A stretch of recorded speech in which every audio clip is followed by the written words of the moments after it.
So this likely will be my final video before the release of Red Dead Redemption 2. Tomorrow in the morning I will have my walkthrough series starting. I'll have a review video of sorts going up and maybe a live stream of myself free roaming the open world. It all depends what you guys wish to see, so let me know down in the comment section below what type of content that you wish to see from me. And it's still crazy that we're finally here, and in less than 36 hours millions of us will start to experience this evolutionary open world title. But right now, we do have some new images, a behind the scenes interview, and more gameplay information to discuss. But before we get to all of that, consider getting geared up for this upcoming Western by getting the popular Red Moon or Wanted shirt designs. If you're interested in getting these Red Dead themed t-shirts or any of the other designs, there will be a link in the description below. So first, we did get a post from Rockstar Games today, but this was mainly aimed at social media icons and stuff like that, which I will say for the last number of months, I've been responding to Rockstar's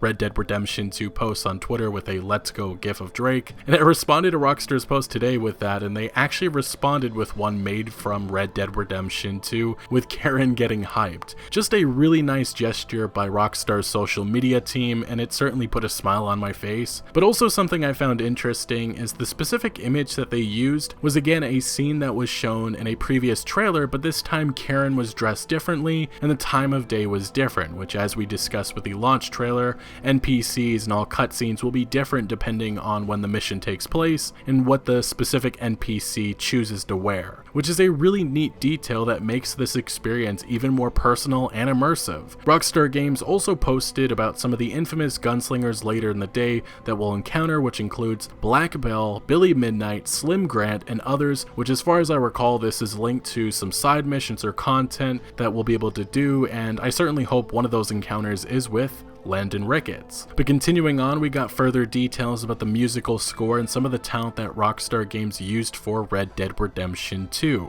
We've already known that Woody Jackson was returning doing the musical score again, and it was stated in this article from Pitchfork that another notable contributor to the Red Dead 2 soundtrack is producer Daniel Lanois, who produced all of the vocal moments in the game's music with additional vocal performances from a range of award-winning artists to be revealed soon, which I still hope in some way Jose Gonzalez gets featured in Red Dead Redemption 2. His song "So Far Away" in RDR as we first ride into Mexico was just so iconic, and he has other music that I feel really could fit in this prequel. But now to some of the new images Variety revealed. We have character screenshots of first Pearson, who's cutting up some meat and likely preparing a meal for the camp as Arthur Morgan walks by. Next we get a look at Bill Williamson, who's holding a repeater in one hand and a revolver in the other. We then get a look at John Marston, and we've seen this image before, but we finally have it in high quality. Next is Mary Beth, who is reading a book. And lastly, we have just another great image of what I think will be one of the most standout characters in the game, Sadie Adler. We did get even more images coming from GQ, who had a behind-the-scenes look at Red Dead Redemption 2. Much of this article includes details that we've discussed before, particularly from the Vulture article, but there is some new information, like we finally got confirmation that Roger Clark is in fact the voice actor of Arthur Morgan, something that's been rumored since early 2017. Dan Houser would state that they wanted to go with lesser known actors because, for one, many famous actors they've worked with in the past were difficult, and pretty much it sounds like Rockstar didn't want to deal with their egos. Dan Houser would also add that going with lesser known actors like Roger Clark is about heightening player immersion, and apparently he went so far as to preserve his own illusion of Arthur Morgan by avoiding Roger Clark, the Irish-American actor who plays the gruff cowboy lead on set, because he didn't want to hear Clark's real voice. "I grew up with my mother as an actress and she was always obsessed with accents, but the dude says 20,000 or 30,000 lines of dialogue in the game, and there is not one where he drops it. He got so little wrong, what he gives to it is fantastic. It's not really like people have seen in our games before." But the last detail from this article I want to touch on is the following comment. For Rockstar, it meant creating a character where your actions would fit the person you are playing, no matter what you decided to do. This in turn helped establish the game's tone. It's more serious with greater emotional weight, but there are still moments of levity. I don't think 50 hours of I'm a stern gunslinger works, it's boring. But we wanted to illuminate in a way that was interesting for a contemporary player. The late 19th century as this period of flux, this conflict between society and savagery, history between civilization and industry in the American wilderness. Additionally, we did get some new images from GQ, like I said before. First we have Arthur, Morgan, and Dutch talking to one another, and then we have Arthur, John, and Lenny on a horse in a forest.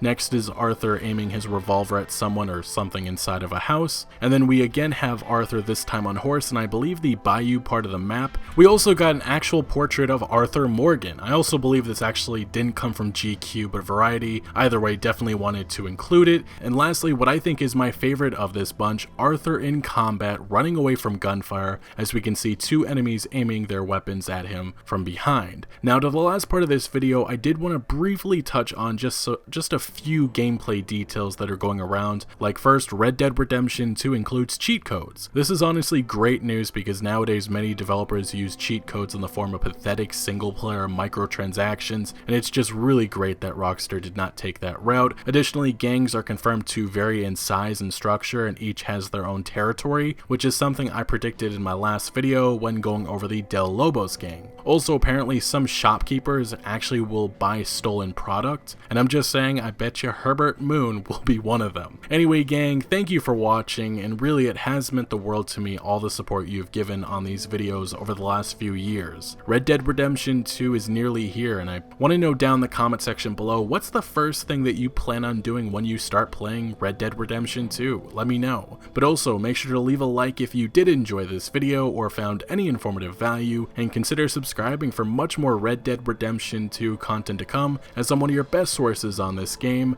And remember, outlaws for life.